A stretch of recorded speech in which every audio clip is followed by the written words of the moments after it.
Hello, good afternoon everyone. हमने मध्य प्रदेश के जनांकी या जनसंख्या स्टार्ट कर दी थी, जिसमें हमारे 2 लेक्चर हमने इसके ऊपर कर दिए थे, है ना। हमने क्या लास्ट जो लेक्चर है उसमें जनसंख्या के बारे में देख लिया था, जनसंख्या के बारे में और उसके क्षेत्रफल, है ना, क्षेत्रफल की दृष्टि से और जनसंख्या की दृष्टि से। जैसा हमने देखा था कि जनसंख्या की दृष्टि से मध्य प्रदेश का कौन सा स्थान है, तो मध्य प्रदेश का 5वां स्थान है। और अगर क्षेत्रफल की दृष्टि से देखें तो दूसरा स्थान है, राजस्थान के बाद दूसरा स्थान है ना। प्रथम जनसंख्या में कौन है, उत्तर प्रदेश। और प्रथम क्षेत्रफल की दृष्टि से कौन है, राजस्थान। हमने ये सब देख लिया था। आज हम क्या देखेंगे, लिंगानुपात। लिंगानुपात मतलब प्रति 1000 पुरुषों पर महिलाओं की संख्या। ये मैंने आपको डेफिनेशन, जो परिभाषा है वो मैंने आपको पहले ही बता दी थी, क्योंकि ये जो टर्म्स है इसके बारे में भी डायरेक्ट आपसे मेंस में क्वेश्चन आ सकता है कि लिंगानुपात किसको कहते हैं, है ना। कि प्रति 1000 पुरुषों पर स्त्रियों की संख्या को क्या बोलते हैं, लिंगानुपात। ये आपके डायरेक्ट 2 मार्क्स और 3 मार्क्स में ये क्वेश्चन आ सकता है ना। सबसे पहले हम लिंगानुपात एमपी का देखेंगे, उसके बाद हम इंडिया लेवल पर देखेंगे, है ना। तो सबसे पहले लिंगानुपात क्या है, एमपी का 931 लिंगानुपात है। प्रति 1000 पुरुषों पर कितने हैं, 931 महिलाएं, है ना। और सर्वाधिक जिला कौन सा, सबसे ज्यादा लिंगानुपात वाला जिला कौन सा है, तो सबसे ज्यादा है बालाघाट, जिसमें कितना है 10-21 है लिंगानुपात। और दूसरा है अलीराजपुर, तीसरा मंडला और चौथा डिंडोरी। आपसे सिर्फ सीक्वेंस में 4 ही पूछेंगे, ज्यादा नहीं पूछते। बालाघाट पहला हो गया, दूसरा अलीराजपुर, तीसरा मंडला और 4th है डिंडोरी, है ना। और संभाग की दृष्टि से देखें तो कभी कभी, अभी तक तो एग्जाम में संभाग नहीं पूछे गए हैं, पर इसकी संभावना है कि संभाग भी पूछ सकते हैं अगर एमपी के, क्योंकि एमपी से रिलेटेड है तो हमको सारी चीजें पढ़ना है संभाग की, उससे भी हम देखते हैं। तो सबसे पहले जबलपुर, उसके बाद शहडोल, 3rd नंबर पर इंदौर आ जाएगा, है ना।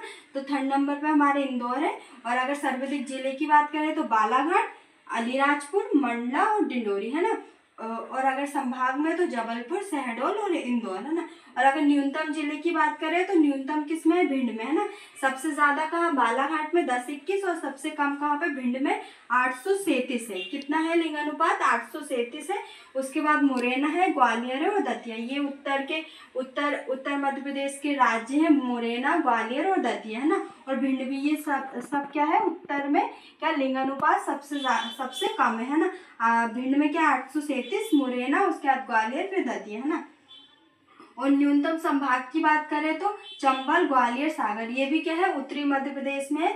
तो हम अंदाजा लगा सकते हैं कि उत्तरी मध्य प्रदेश में लिंगानुपात सबसे कम है ना।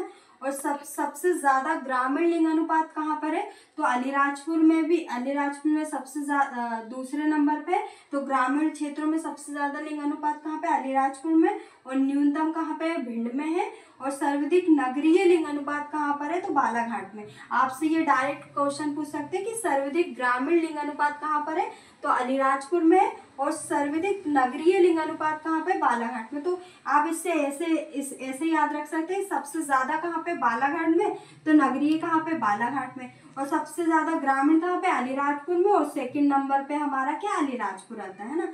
और न्यूनतम सर्वाधिक ग्रामीण कहाँ पे, भिंड में। और न्यूनतम नगरीय कहाँ पे, मुरैना में। ये जो न्यूनतम वाले जिले हैं वो आपको ज्यादातर कहाँ पे, उत्तर मध्य प्रदेश में ही मिलेंगे।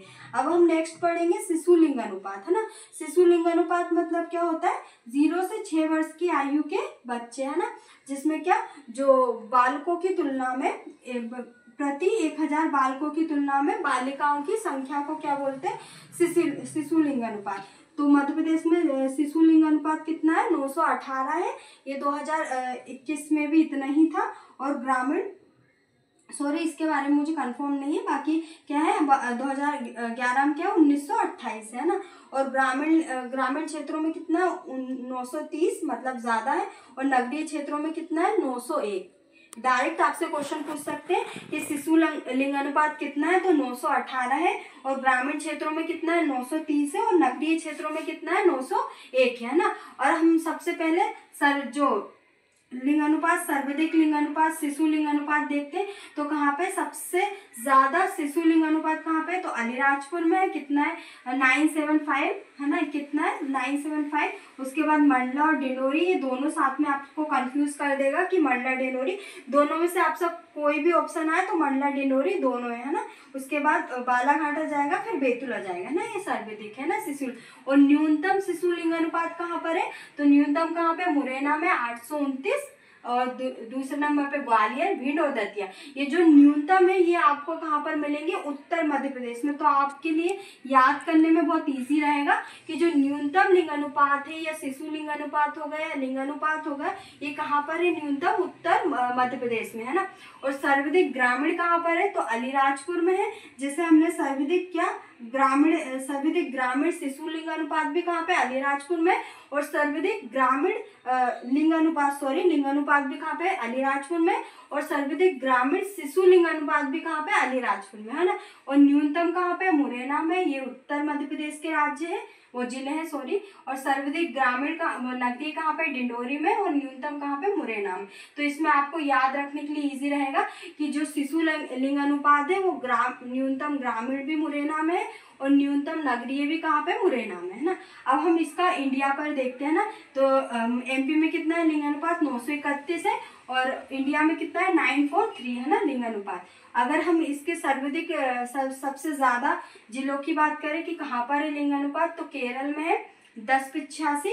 उसके बाद तमिलनाडु आ जाएगा, आंध्र प्रदेश, और 4th नंबर पे क्या आ जाएगा, मणिपुर। ये डायरेक्ट आपसे ऐसे ही क्वेश्चन पूछ सकते हैं, सीक्वेंस आपसे स्पेशली पूछेंगे कि केरल है ना, उसके बाद तमिलनाडु, आंध्र प्रदेश और मणिपुर। आपको सीक्वेंस में ऐसे दे देंगे, पहले तमिलनाडु दे देंगे, उसके बाद आंध्र प्रदेश, केरल। तो आपको सीक्वेंस मैच करना होगा ना। और न्यूनतम कहाँ पर है, न्यूनतम लिंगानुपात कहाँ पर है, हरियाणा में कितना है, 879 है। और उसके बाद जम्मू कश्मीर, फिर सिक्किम और पंजाब है ना। और शिशु लिंगानुपात की बात करें तो जैसा एमपी में शिशु लिंगानुपात है वही कहाँ है, क्या है, इंडिया में 918 है। सर्वाधिक कहाँ पर है शिशु लिंगानुपात, तो सबसे ज्यादा कहाँ पे, अरुणाचल प्रदेश में 972। उसके बाद मिजोरम, फिर मेघालय और छत्तीसगढ़ है ना। उसके बाद न्यूनतम अगर शिशु लिंगानुपात की बात करें तो न्यूनतम कहाँ पे, हरियाणा में 834।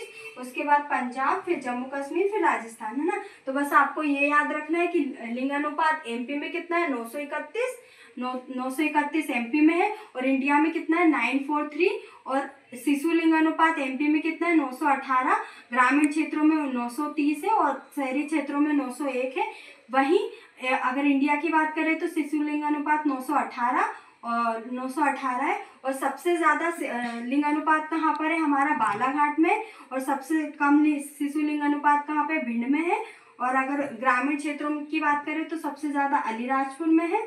और शहरी क्षेत्रों की बात करें तो बालाघाट में है। और सबसे कम कहाँ पे है, भिंड में है ग्रामीण क्षेत्रों में। और शहरी क्षेत्रों की बात करें तो सबसे कम मुरैना में है ना। और अगर शिशु लिंगानुपात की बात करें तो सबसे ज्यादा कहाँ पर है, अलीराजपुर में। उसके बाद कहाँ पे, मुरैना में न्यूनतम। और सर्वाधिक ग्रामीण कहाँ पे, अलीराजपुर में है। और सर्वाधिक नगरीय कहाँ पे, डिंडोरी में है। और न्यूनतम ग्रामीण और न्यूनतम नगरीय कहाँ पर है, ये मुरैना में है ना। ऐसे ही अगर इंडिया की बात करें तो सबसे ज्यादा लिंगानुपात केरल में, सबसे कम कहाँ पे, हरियाणा में। और शिशु लिंगानुपात सबसे ज्यादा कहाँ पे, अरुणाचल प्रदेश में। और सबसे कम कहाँ पे, शिशु लिंगानुपात हरियाणा में। तो दोनों ही लिंगानुपात भी हरियाणा में सबसे कम है और शिशु लिंगानुपात भी हरियाणा में सबसे कम है। नेक्स्ट हम देखते हैं जनसंख्या घनत्व और जनसंख्या वृद्धि दर। अभी हमने क्या देखा, लिंगानुपात देखा, तो हमारा क्या हो गया, जनसंख्या हो गया है ना। उसके बाद क्षेत्रफल की दृष्टि से हो गया और लिंगानुपात हो गया। अब हम क्या, जनसंख्या घनत्व देखेंगे। तो मध्य प्रदेश का जनसंख्या घनत्व कितना है, 236 प्रति वर्ग किलोमीटर क्षेत्रफल है ना। क्या है, 226 प्रति व्यक्ति वर्ग किलोमीटर है ना। सर्वाधिक जिले कौन कौन से, भोपाल है जिसमें 855 है। और इसके बाद इंदौर है, जबलपुर और ग्वालियर है ना। भोपाल, इंदौर, जबलपुर, ग्वालियर है ना। और संभाग में कौन है, भोपाल, उसके बाद इंदौर, फिर चंबल संभाग है ना। और अगर न्यूनतम जनसंख्या घनत्व देखें तो डिंडोरी में है कितना, 94 है। उसके बाद श्योपुर है, फिर पन्ना, फिर बैतूल है ना। ये सीक्वेंस ही आपसे पूछेंगे। उसके बाद संभाग की बात करें तो नर्मदापुरम में सबसे कम है। उसके बाद शहडोल और सागर है ना। अगर इंडिया के इसके परिप्रेक्ष्य में देखें तो कितना है, 382 वर्ग किलोमीटर प्रति वर्ग किलोमीटर क्षेत्रफल है, क्या है, जनसंख्या घनत्व है ना। और सबसे ज्यादा देखें तो कहाँ पर है, बिहार में 11.6 है, और उसके बाद पश्चिम बंगाल, और थर्ड है केरल, है ना। अगर न्यूनतम जनसंख्या घनत्व देखें तो कहाँ क्या है, अरुणाचल प्रदेश में सबसे कम है, 17 है, डायरेक्ट 17 पूछ सकते हैं आपसे। उसके बाद मिजोरम, सिक्किम और मणिपुर, है ना। उसके बाद हम जनसंख्या वृद्धि दर देखेंगे तो मध्य प्रदेश की जनसंख्या वृद्धि दर कितनी है, 20.3%, है ना। ये आपसे क्या डायरेक्टली आपसे पूछेंगे कि कितनी है, तो 20.3% है ना। और सर्वाधिक जनसंख्या वृद्धि दर देखें तो जनसंख्या वृद्धि दर मतलब 10 वर्षों में कितनी वृद्धि हुई है ना। सर्वाधिक कहाँ पर है, इंदौर, उसके बाद झाबुआ, भोपाल और सिंगरौली में, है ना। कहाँ, इंदौर, झाबुआ, भोपाल और सिंगरौली। और न्यूनतम कहाँ पर है, अनूपपुर, बैतूल, छिंदवाड़ा और मंदसौर, है ना। उसके बाद ग्रामीण क्षेत्रों में देखें तो ग्रामीण क्षेत्रों में सर्वाधिक जनसंख्या वृद्धि दर कहाँ पर है, झाबुआ में है, और न्यूनतम ग्रामीण कहाँ पर है, मंदसौर में है।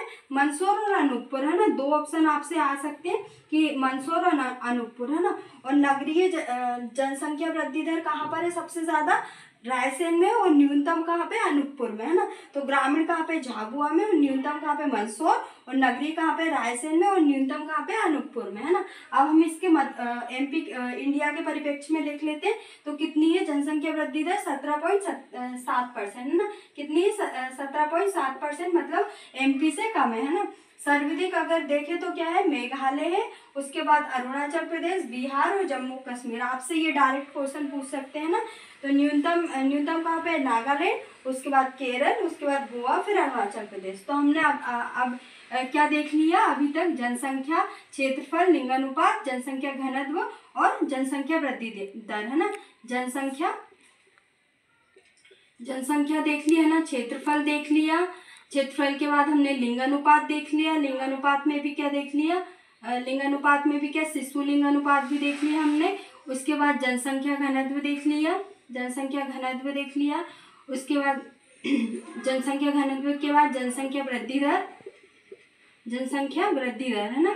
ये 5 चीजें हमने देख ली। बाकी नेक्स्ट लेक्चर में हम क्या जो साक्षरता दर है और अनुसूचित जाति जनजातियों की कितनी संख्या है, ये सब चीजें हम देखेंगे, है ना।